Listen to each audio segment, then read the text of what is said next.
So, welcome to our first Dark Sky Dialogue, a series of conversations with thought leaders from the Dark Sky movement from around the world. I'm Ruskin Hartley. I have the great pleasure and honor of being the Executive Director of the International Dark Sky Association. And today we are joined by one of my friends now, Paul Bogard. Paul's a writer, he's a professor at James Madison University, and he's currently sheltering in place with his family in Minnesota. He specializes in creative writing and environmental literature and is known to many of us, and I'm sure many of you, as the author of End of Night. And as a sidebar, The End of Night was really my introduction to light pollution. I remember reading it on the plane as I was coming down to interview with IDA about 18 months ago. But before we begin, I also wanted to acknowledge the moment that we are in at the moment. We're recording this on Thursday, June 18th, 2020. About 6 months ago, the global COVID-19 pandemic started winding its way around the world, certainly accelerating very fast in Arizona here at the moment. It's also been nearly a month since the killing of George Floyd, which has sparked intense protests here in the US and in fact around the world. And as you know, these protests have initiated conversations about the ongoing racial struggles that are existing in our system. Our system helps perpetuate. And these conversations are happening in earnest in every field, including science, astronomy, and conservation. IDA is asking important questions around race, relevance, and inclusion today. What are the barriers to relevance and access? How do we break these barriers down? And how, most importantly, do we empower diverse voices in our movement and allied with our movement? While we will not focus on these issues today, we have asked Paul to reflect and share some of his writings and research in fields that do intersect this. And what are the lessons he has drawn as we start to move towards building an inclusive dark sky movement with the goal of tackling light pollution around the world? So Paul, welcome to these Dark Sky Dialogues. Thank you for joining us. Yeah, thank you. I think, Anna-Marie, you're going to move over to the other screen version so people can see Paul. People can choose individually how they want to view the recording. Oh, okay. Okay. View or gallery view, or you get to see everybody. That's so. I guess you choose that. Well, welcome to these dialogues. Thank you for joining us to kick this off. Very generous to do that and join us today. Now, in your book, End of Night, you write about a visit to New Mexico's Chaco Cultural Natural Historic Park. I think it's chapter 4, No Darkness. And the chapter begins with a quote by Rainier Maria Reich. I'm probably slaughtering that pronunciation. I'm sure you'll do a better job. But in the start, it's header of the book, the chapter starts, but the dark embraces everything. Shapes and shadows, creatures and me, people, nations, just as they are. Would you mind starting off with a reading from this chapter? Sure, absolutely. And hello, everybody. I know many of you have met many of you for sure, and just wanted to say hello, and it's nice to be here. I warned Ruskin and that we're on the cusp of some thunderstorms here, so if you hear that in the background, you'll know what's happening. Yeah, chapter 4 in The End of Night is No Darkness, K-N-O-W darkness. It's the chapter in which I talk about the value of metaphorical darkness, that darkness is part of a whole human life. And I start that chapter with a visit to Chaco Canyon Cultural Center in New Mexico. And if anybody's been there, you know that it's a long, dusty, bumpy ride to get out there. But then once you're there, it's really a tremendously moving place to be. And I'll read just a few paragraphs that get at the significance of this location for us. One of the biggest draws for visitors to Chaco is that most of the structures seem to have been built with astronomical and lunar alignment in mind. Many of the pictographs found on canyon and building walls seem to represent astronomical events, including one known as the supernova pictograph, thought to depict an event from 1054. but in fact, no one really knows. And so while the structures and alignments draw visitors, the real attraction here is mystery.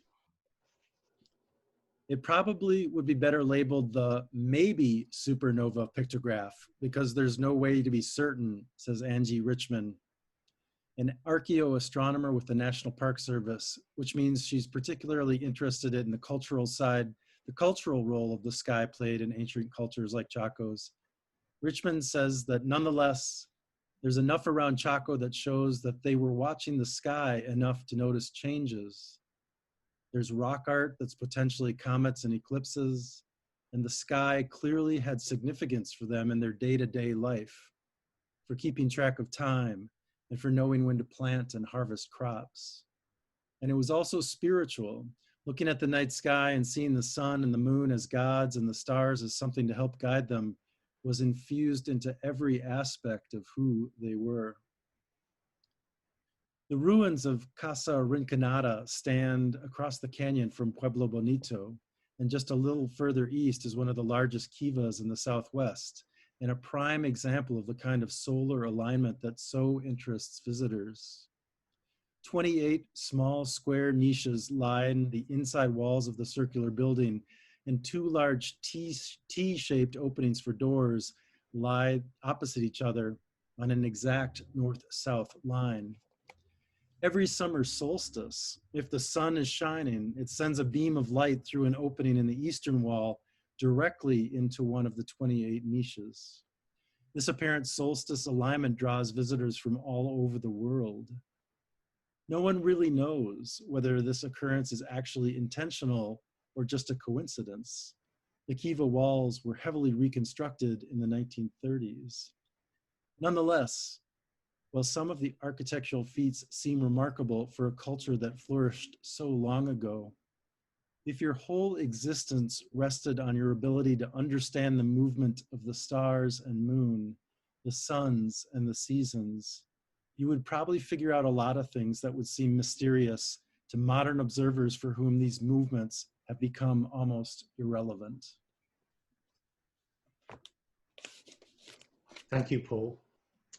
I think this reading's really relevant in this moment for a couple of reasons. One's obvious, it's a few days' time we'll be celebrating the summer solstice. How wonderful it would be to be out at Chaco, but it's not on the cards, certainly not for me this year. But it's also just that reverence for those ancestral culture, those lost connections, and both for the practical. They used it to figure out when to plant their crops, and also those mystery and spiritual aspects of it all coming together in this one place under a dark sky. Maybe we could also focus a little bit, Paul, on the last line from that. You know, I think you're right. If your whole existence rests on your ability to understand the movement of stars and moons, the suns and the seasons, you'd probably figure out a lot of things. So in your book, you're talking about observing and protecting the night is not irrelevant, it's important. Could you talk a little bit to us about what you hope to accomplish by setting these words down and by writing the book, The End of Night, and putting it out for all the world to see? Yeah, absolutely. I mean, you know, in a passage like that, one of the things I'm trying to do there is to show how important the night sky, and in particular, and night in general, night's natural darkness, has been for human beings for forever, for as long as we've been here, and to emphasize that this was part of what it meant to be human, was to, as I like to say, walk out your door at night and come face to face with the universe, and all the things that flow from that experience, and to compare that with our modern experience where you know, that used to be one of the most common human experiences, and now it's one of the most rare of human experiences. Certainly folks living in cities are not having that experience, and that's, as Ruskin and I'm sure we'll talk about more, more and more of us are living in cities all around the world, and we're losing that firsthand experience. So in terms of what I was trying to do with the book as a whole was certainly to draw our attention to this experience, this firsthand experience with the natural night sky, and all the things that come from that. But one of the distinctive features of the book for me was always that I was most interested in the night that most of us experience or could experience with a little bit of effort. So I'm thinking of, where do most of us live? You know, what is night for most of us? Or what is the night sky we might see if we took a trip to the national parks, for example, something like that. I was far, I hate to say that I wasn't interested in what the sky looked like over the ocean or in the Australian outback, because of course I was interested in that and would love to see that. But that wasn't the point of the book. The point of the book was really to look at what is the experience of night in general and the night sky in particular for people in the modern world. And especially folks in North America and Western Europe and then cities around the world. So where most of us are living. That really resonated with me, Paul, when we spoke the other day, because I think it's easy to read your book as kind of a quest to find the darkest places remaining on Earth. And while it's wonderful that those places still exist, and certainly IDA is 100% dedicated to ensure they're protected, as you say, for the vast majority of people on the planet today, our reality is somewhat different. And while we hope that everyone would have that experience at some point, the reality is most of us lives in cities. In fact, here I live, unfortunately, live here on the edge of Tucson. If I look west over the city, I don't see the stars. If I look east over the mountains, over Saguaro, I do get to see the cars. Paul, I know we have a number of amateur astronomers on the call the other day, and maybe you could share what you had come across in terms of the most important tool for an amateur astronomer these days, and kind of what that means for the world and the movement. Yeah, I was really struck when I was doing the research for the book, and I hesitate to generalize, but I will here just a little bit, by sort of the number of folks who love watching the stars, looking at the night sky, but they weren't that concerned with light pollution. And the reason was they figured they could just go someplace else that was darker. And I had one particular instance of a guy actually in Paris who told me that the most important instrument for the amateur astronomer was no longer the telescope, but the automobile. And his, again, point being that they had to have that ability to get out to someplace dark, to get away, to get away from the lights, kind of thing. And that really struck me, and it certainly strikes me now as we're talking about. I think we'll talk about this more, but as more and more people live in cities, and more people might not have the opportunity. They might not have that automobile and the opportunity to get out to someplace darker. What does that mean for those of us who love the night sky and want to protect it? Well, maybe we could move to the cities. There's a wonderful chapter in your book about the city that I grew up just south of, London. And you met some wonderful characters when you spent time in London. I might add, when I was growing up in London, London was a dirty, grimy place that I didn't like to go to. Most recently, when I've gone back, London is an incredible city to walk around at night. It's a beautiful, certainly the center is safe and welcoming, and it's a vibrant city and an incredible place to be. I think you met an individual called Eddie Henry in London, and talking about lighting. And IDA recently put out some lighting principles of responsible lighting. We should have just gone and talked to Eddie, because I think he nailed it. Perhaps you could share that passage from his book, and we can take the conversation into some of the bigger cities, the metropolises in the world, and what this means if you can't get in a car to drive 3 hours to get out to the night. Yeah, absolutely. I think fondly of those, that time I spent in London. I remember waking up. One of my goals was to walk through the center of the city at night, as Charles Dickens had and he'd written about it. And I remember waking up at 2 a.m. from jet lag. I was wide awake, and I thought, here I go. And so I ran down the stairs at the hotel and popped out onto the Strand and made a walk and felt very safe in that area. But the next day or thereabouts, I had connected with Eddie Henry, who is responsible for the lighting in I guess you'd just say kind of a tougher area of the city. And I grabbed a cab, and the cab took me over there. And when we got to the city building where I was supposed to meet with Eddie, I remember the cab driver said, do you want me to wait here for you? Because it's kind of dangerous around here, and I want to, I'll take you back to safety if you want. So, and I said, no, that's fine. I'll figure it out. But I was struck by that. And so I went into Eddie's office, and we were sitting at his desk essentially. And there was, if you can picture a light bulb, a light hanging over the desk, not too far over us. And that comes into play in a second. So this is from the end of night. Without diminishing the reality of our fears, can we ask what we might be missing? Can we ask what's lost?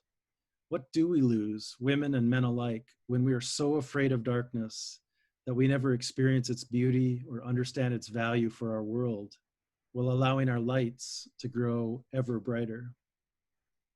If ever brighter lights were making us increasingly safe, that might be one thing. But as Eddie Henry, the man responsible for lighting one of London's toughest boroughs, told me, true safety, and Ruskin, actually, you should really say this quote with your accent, but Eddie said, true safety, quote, is about having the right amount of light and the right type of light and the right color of light for the right place, rather than we're just going to have loads of it. Far from being contradictory goals, lighting our nights for safety and controlling light pollution go hand in hand.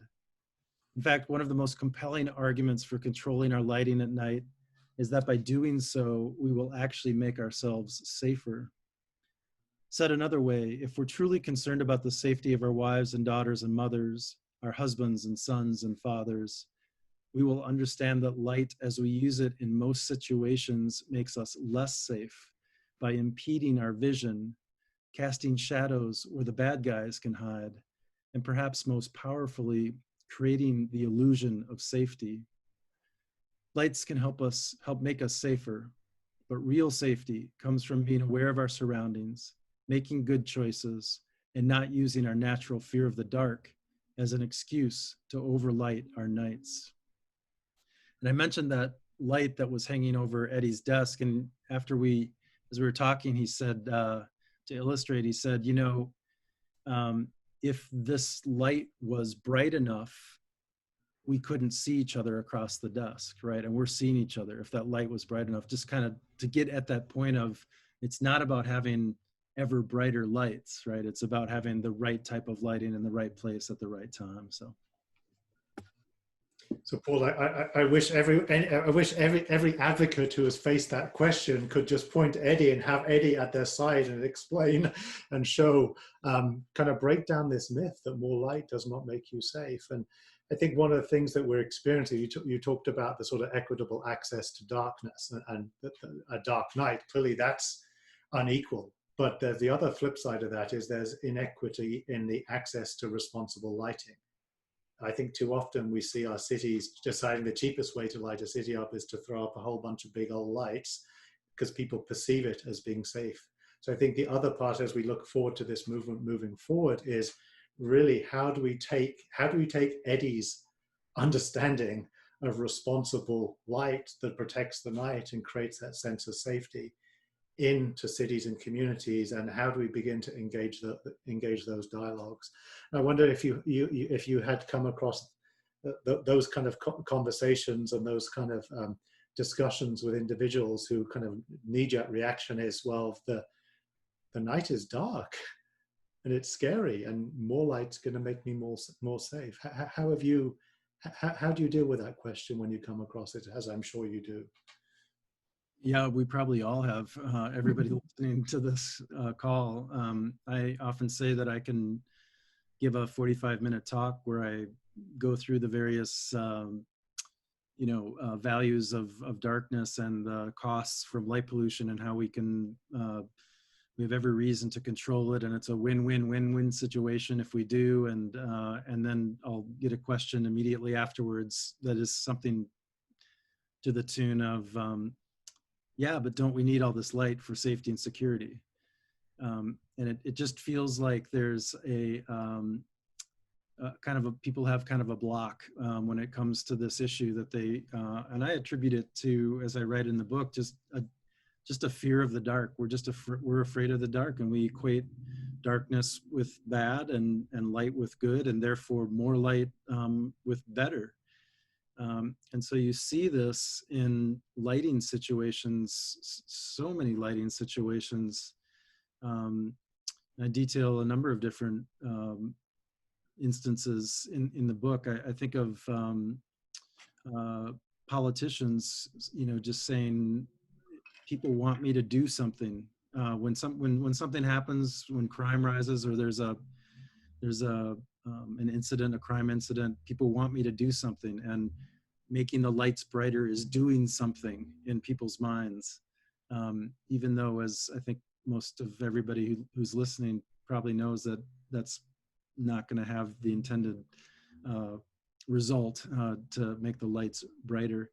And one last thing, Ruskin, I know we were talking a little bit about this the other day, but one of the most thrilling experiences I had was actually to be able to walk around Paris with a couple of the lighting designers who work on lighting the city. And the things they told me that were really innovative about the things they were doing in terms of studies to figure out where people actually are at night. Where do we actually need some lighting? Where could we have less lighting? How could we figure out ways to turn off the lights when we don't need them? All that kind of thing. It really kind of pointed to the, I guess, more of the possibilities of lighting at night and the things we can do if we learn to think more creatively about lighting our urban nights. It's well said, Paul. I think there are some incredible lighting designers out there. Unfortunately, it really is not a taught discipline at the moment. My parents are architects and planners, and the lights are just an afterthought.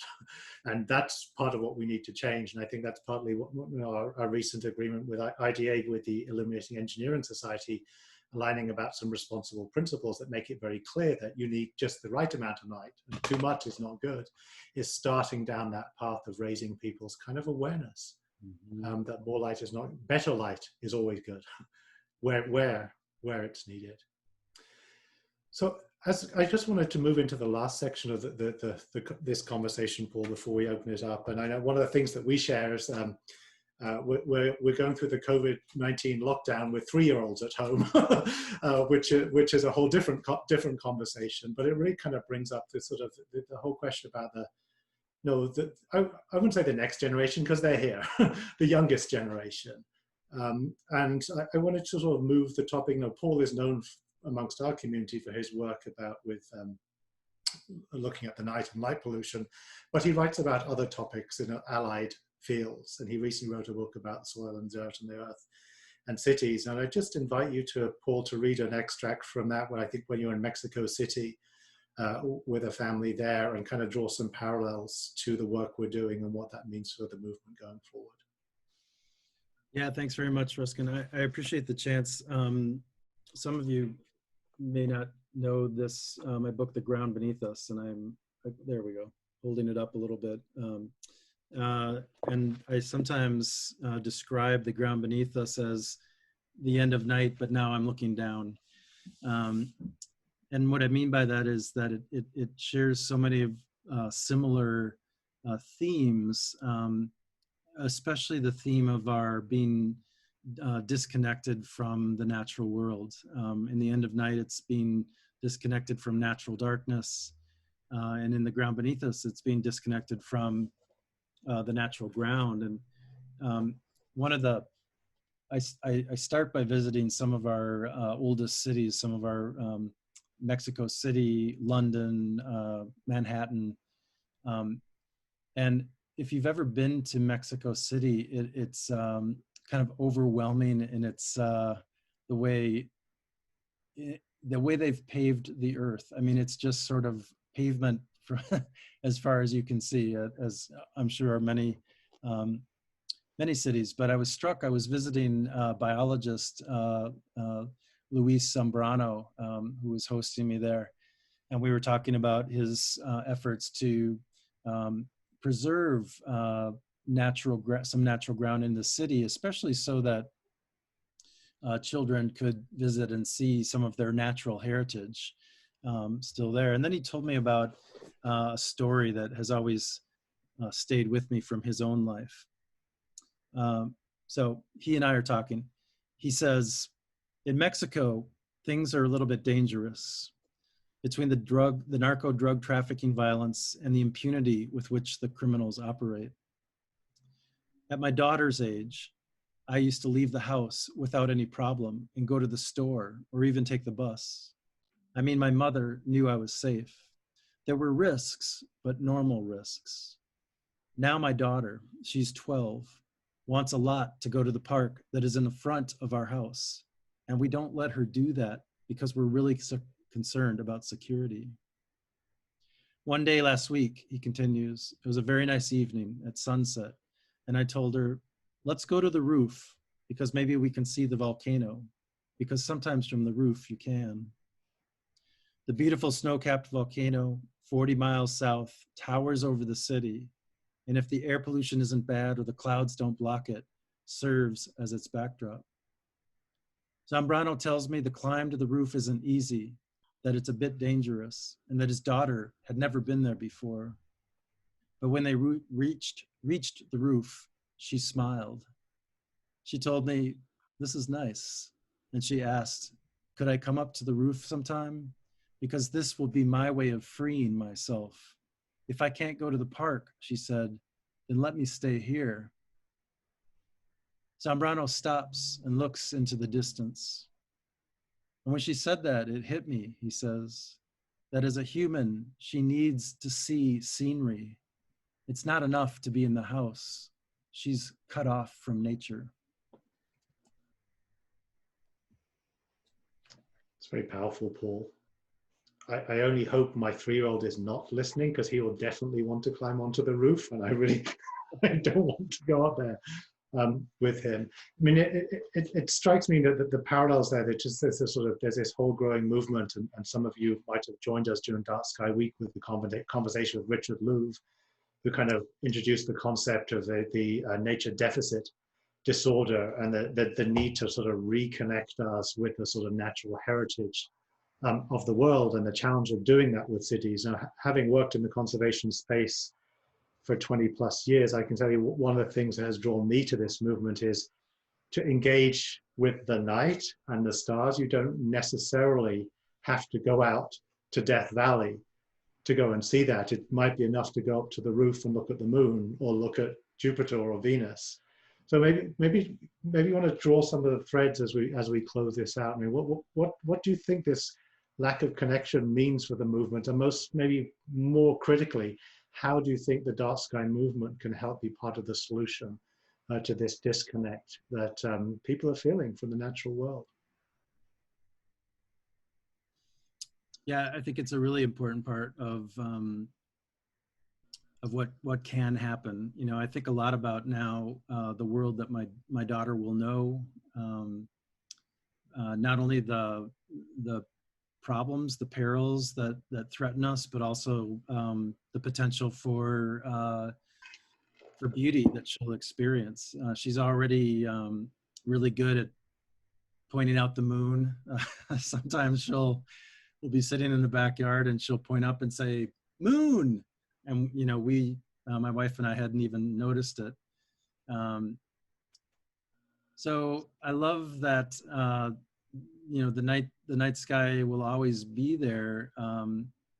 it's up to us to make it possible for our children to see it, by controlling our lights, by introducing them to the night and giving them that, encouraging that love that I think is natural. And I think that, you know, in terms of a larger question, I do think that our work to preserve and conserve and protect the night sky and natural night in general goes hand in hand with the work to reconnect all of us, but certainly to connect our children to the natural worlds. We need to have that connection if we want them to advocate for the world that we love in the future. If children never experience the stars, they're not going to care that they can't see the stars. And I think there are some different ways that we can do that.